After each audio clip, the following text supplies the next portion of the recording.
एक दिन हजरत फातिमा रजी अल्लाह ताला अन्हा अपने छोटे से घर में जानमाज बिछाए बैठी थीं। उनकी आंखें आंसुओं से भरी थीं, जैसे कोई समंदर उमड़ रहा हो। वे जोर जोर से रो रही थीं और उनकी छाती आंसुओं से तरबतर थी। ठीक उसी वक्त हमारे प्यारे नबी रसूल ए खुदा हजरत मोहम्मद सल्लल्लाहु अलैहि वसल्लम उनके घर तशरीफ लाए। जैसे ही वे कमरे में दाखिल हुए, उनकी नजर अपनी लाडली बेटी पर पड़ी। फातिमा की आंखों से आंसू बह रहे थे और उनका चेहरा गमे दिल की कहानी बयां कर रहा था।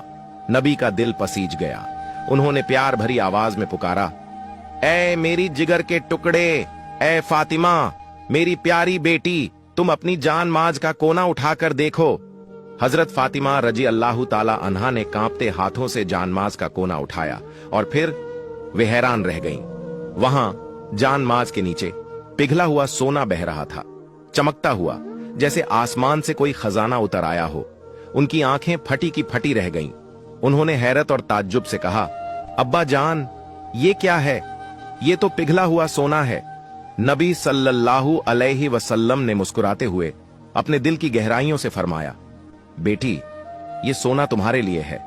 जितना चाहो उठा लो, इसे अपनी जरूरतों के लिए इस्तेमाल करो, अपना घर चलाओ, दुनिया की सारी सुख सुविधाएं, शान शौकत, ऐशो आराम हासिल करो। लेकिन मेरी प्यारी बेटी, एक बात याद रखना, ये दुनिया की चमक दमक, ये सोना चांदी, ये सब बस कुछ पलों की मेहमान है, जैसे सुबह की ओस जो सूरज निकलते ही गायब हो जाती है। लेकिन आखिर तक की सुख शांति वो हमेशा हमेशा के लिए है, जो कभी खत्म नहीं होगी। अब तुम खुद फैसला करो, मेरी बेटी, क्या चाहती हो? दुनिया की ये चंद लम्हों की खुशी या आखिरत की अनंत शांति? दोस्तों, क्या लम्हा है! नबी की बातों में कितना दर्द, कितना प्यार और कितनी हिकमत थी। हजरत फातिमा रजी अल्लाह ताला अन्हा ने अपने अब्बा की बात सुनी। उनका दिल अल्लाह की राह पर पहले से ही चल रहा था। उन्होंने एक पल भी नहीं सोचा, जानमाज का कोना छोड़ दिया और कहा, अब्बा जान, मुझे इस दुनिया की सुख शांति की कोई जरूरत नहीं। मैं तो आखिर तक की सुख शांति के पीछे दौड़ना चाहती हूं। सबहान अल्लाह, क्या सब्र, क्या यकीन, क्या ईमान! ये वो मकाम है जो फातिमा रजी अल्लाह ताला अन्हा को जन्नत की सरदार बनाता है। ऐसे ही एक दिन हजरत फातिमा रजी अल्लाह ताला अन्हा इतनी कमजोर हो गईं कि वे बिस्तर से उठ भी नहीं पा रही थीं। सोचिए दोस्तों, पैगंबर की बेटी, जिनके घर में दुनिया की कोई ठाठ बाट नहीं, भूख और गरीबी ने उन्हें इस कदर कमजोर कर दिया था कि उनकी हालत देखकर दिल पसीज जाए। ये खबर जब हमारे नबी करीम सल्लल्लाहु अलैहि वसल्लम तक पहुंची तो उनका दिल बेचैन हो उठा। वे फौरन अपनी लाडली बेटी को देखने उनके घर तशरीफ लाए। दरवाजे पर पहुंचे, आवाज दी, फातिमा, मेरी बेटी। लेकिन अंदर से सन्नाटा। फिर दोबारा पुकारा, फिर भी कोई जवाब नहीं। तीसरी बार जब नबी ने प्यार से पुकारा तो अंदर से फातिमा की कमजोर टूटी हुई आवाज आई, अब्बा, मैं दरवाजा कैसे खोलूं? मेरे पास सिर्फ एक छोटी सी चादर है। अगर इसे पैरों की तरफ खींचती हूं तो सिर खुल जाता है, और अगर सिर की तरफ खींचती हूं तो पैर खुल जाते हैं। दोस्तों, ये सुनकर रूह कांप जाती है।